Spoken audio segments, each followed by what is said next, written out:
Hello guys, আসসালামু আলাইকুম। সবাই কেমন আছেন? আমি আলহামদুলিল্লাহ খুবই ভালো আছি।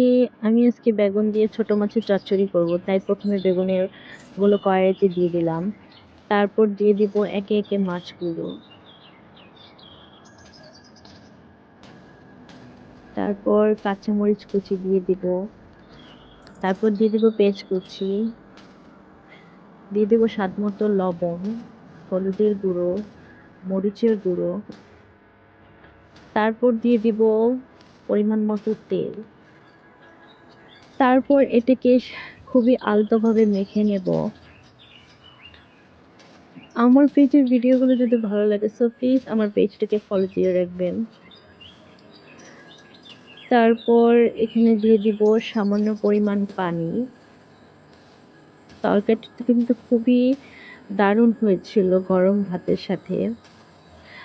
আপনারা নিশ্চয়ই ট্রাই করবেন। আসসালামু আলাইকুম।